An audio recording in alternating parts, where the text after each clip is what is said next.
ask you some questions about your journey, to where you are today, being an assistant coach in the NBA. So so you started out coaching high school, right? Yeah, I actually started out coaching at a lower level than that. I was coaching at at the Boys and Girls Club, coaching a team of I don't know, like 8-year-olds.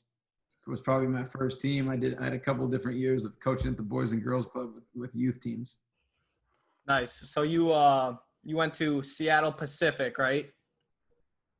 Did you play there? I did not. So I did not get recruited coming out of high school. I went to a small high school, in a time where being able to get exposed was right. a little different than today. And when I went to college, my college roommate my freshman year was a varsity player, on the team. And obviously that became my circle of friends right away. And so I was going to walk onto the team. I had played with him all spring and summer. Going into my sophomore year, I was planning to walk on. I came back that fall, and then I got an opportunity, to get involved with the Seattle Sonics. So my course pivoted abruptly, and that's the path I took. So that was an internship, right? With the Supersonics? Yeah, at that point I'm not regarded or thought of as an internship. They didn't really have internships in that era of life. Yeah, that's just what I read. It was basically kind of a part-time, hourly wage job. But I do refer to it as an internship because to translate it to modern, modern lingo and in terms of the way that the world works these days and the way that the NBA works, it would have been the same as, if you could run the clock back that far, it would have been the same as having an internship these days. How did you land that? Specifically, referred to as an internship in that time. So how did you land that job? Right time, right place. Just, a good stroke of fortune. The Sonics had their training camp on my college campus. And as I said, I was, getting ready to try to walk onto the team. And I had a work study job on campus to try to pay for school. And they needed some help during training camp. And I found out about it. And I ran down and got lucky to get an opportunity. And somehow or another, what would have been an opportunity for a week ended up turning into a whole season, and a whole season ended up turning into 5 seasons. Cool. And in the end, 5 seasons have become 24 seasons now in the NBA as a coach, and then there were 4 other seasons when I was a Division I, college coach as well. So it's been a long time. So what was that first role with the Supersonics like? Like, what were you doing? Just helping out on the court? Well, I got hired specifically to help them manage and run a sports nutrition program, specifically with making juice, like juicing fresh fruits and vegetables, carrots and apples and celery and, and spinach and all that kind of stuff, some protein powders, things of that sort to help manage the players' nutrition and help keep them healthy and give them an energy, boost and things of that sort. That was the actual foot in the door. And then that ended up evolving in time to where I got an opportunity to be out on the court, basically helping, the assistant coaches and specifically my mentor, Tim Gergerich, who's a Hall of Fame level assistant coach, and ultimately is widely regarded as the godfather of what everyone these days calls player development. And I got to be, he took me under his wing, and I got to spend, countless hours just helping him and doing whatever he told me to do. Nice. That's a really cool story. So then you do that for 5 years and you go to Oregon State, right? I went to Oregon State. Again, so concurrently while I was doing the Sonics job, my last 3 years while I was working with the Sonics, I was a high school coach, as you already mentioned. I was a varsity assistant coach and a JV head coach. And then yes, after my 5th season with the Sonics, I got an opportunity to become an assistant coach at Oregon State, which was, in the Pac-10 forever, all those years. And these days it's known as the Pac-12, but got an opportunity to go there as an assistant, and spent 3 years coaching the Oregon State Beavers. Cool. And then you go to Portland, right? University of Portland as an assistant. And a year, University of Portland, the Portland Pilots, West Coast Conference, same league with Gonzaga and St. Mary's and Pepperdine, all those schools, and spent 1 season there. So overall, how was your experience coaching college? Did you enjoy that?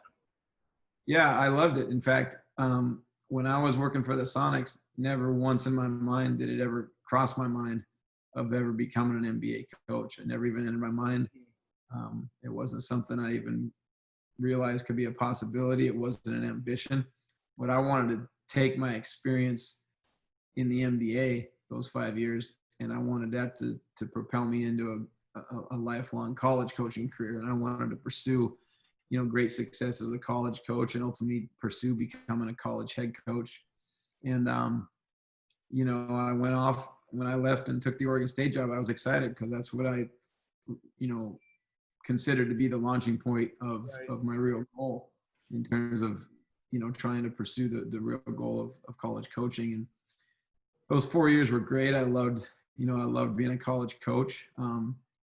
I loved all those experiences, but the jobs were tough and we didn't have enough success in either place. And, it's a tough business. And sometimes, sometimes you don't always get to choose your life. Sometimes, your life will choose you. So I ended up getting an opportunity to go back to the NBA, and I haven't left since then. Okay. So that first year as an assistant in the NBA is with the Pistons, right? In 2001. How was that whole first year? Getting your feet wet. Yeah, it was great. I mean, it felt good to be back in the NBA because I obviously had been a part of it for 5 years, and then I had been out of it for 4 years, but I'd never lost touch with it. I mean, I had all my mentors and closest friends that were obviously NBA coaches, so I was always connected to them and always paying close attention to the to their teams and to the league, and I was always an NBA fan. So it was an important 4 years of growth for me as a college coach, but I just had never lost that NBA connection. Mm-hmm. So to get back to the NBA felt, I was proud to have that opportunity. I was excited for it. It felt very familiar to be back into that game. And I was lucky, the first year I was coaching with Rick Carlisle. It was his rookie year as a head coach in Detroit. And, the team before we got there had been 32-50, and our first year, Rick's rookie year, we flipped the record, went 50-32, won the Central Division, made the playoffs, and won a playoff series. So by any and all measures, it was a highly successful season. And we came back in year 2 and were able to duplicate it. We went 50-32 again and won the Central Division again. Obviously went to the playoffs, and that year got all the way to the conference finals. So we were building and having success. So it was. Who were some of those guys on those Pistons teams that you coached? Well, my first year in Detroit, our star was Jerry Stackhouse. So had Jerry Stackhouse, and got to coach Corliss Williamson and a lot of different guys. Cliff Robinson, rest his soul, he passed this year, but a lot of guys like that.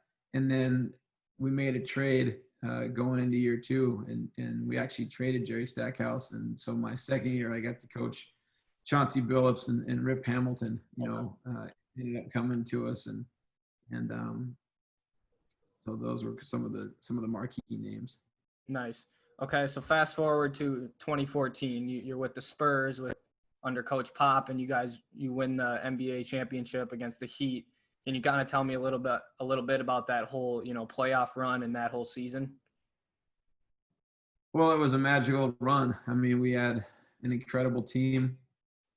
We had a team that was exceptionally tight, incredible chemistry, team that was incredibly committed. And the story isn't complete without referring back to the year before. We lost in the 2013 finals to Miami. Right. In heartbreaking fashion, and the pain of that loss that carried throughout the entire summer into training camp the next year, and ultimately that everybody carried with them throughout that whole 2013-14 season. It just never went away. And that group of guys was a special group of people. They were driven, they were committed, they were on a mission, to make up for the lost opportunity and to have a chance to get back and give it another shot. And from the very first day of training camp, that was evident. And so to be able to come back and actually get the job done and Right. have the coincidental and fortunate opportunity to play the exact same team, the Miami Heat, again in the second year, and then get it done, was the most remarkable, deeply gratifying thing I've ever experienced in my career. Awesome. So as someone, on the outside of the NBA like me, you always hear about Coach Pop and, how much of a legendary coach he is. And I'm just curious, you got to work with him every day. What makes him that most respected, coach in the NBA? Well, he's also a legendary human being. So that's what starts, where it starts. I mean, he's just an incredible person. But what I think of the most and what I appreciate the most and what sets him apart is he's just a world level leader. And for as great of a basketball mind as he is, he's even a better leader.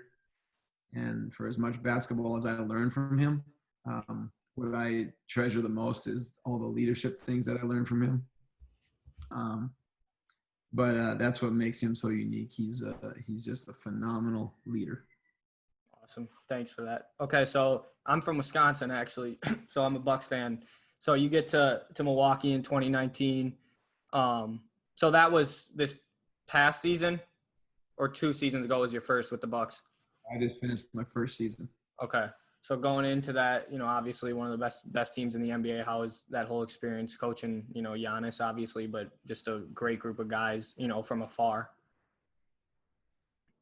Yeah, once again, just a great opportunity to be part of a first-class organization. Mm-hmm. We have incredible owners here, an incredible, executive team led by our GM, John Horst, and Mike Budenholzer, of course, is an incredible, head coach. And so to be part of all that, when you have that kind of great, character and talent and just, strength of human personnel, like I said, from the top down, obviously through all the talent we have on the team with the players, Yeah. feel very fortunate, to be part of that. And you come to work every day and do your job with a great level of pride. Okay. A couple more questions for you. So you were obviously just in the bubble. How was the whole experience down in Orlando? It was historical. It was unique. It was undoubtedly challenging, to be away from our families for that long. Most of us have never been through that before. To be confined to a restricted space where you don't have the right or the opportunity to come and go, had its moments where it was, frustrating. To be in a situation where you're literally in the same hotel with, at the start anyway, 7 other of your opponents, taking the same exact elevators, walking into the same exact lobby, going down the exact same hallways and past each other to get to your team rooms. It was very, very unique and strange. So it's something that none of us will ever forget. It's obviously something that hopefully we never have to experience again. But it was, certainly historical and incredibly unique.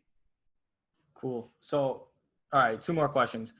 Obviously Giannis is the MVP of the league. What is it like to be able to be in the gym with him, every day and coach him up? Well, the thing that I appreciate and admire the most, about Giannis is, people will never understand the amount of work that's behind the scenes. It goes into taking, a world-class, your world-class talent, but being able to maximize it. And no one is going to outwork Giannis. And he is hungry.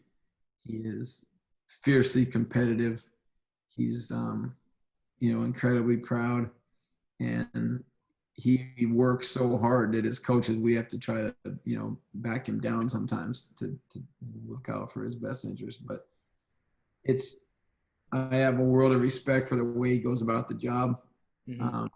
He has worked his way into back-to-back MVP titles, and has, put incredible work to combine that with his world-class talent. Cool. That's a really cool perspective.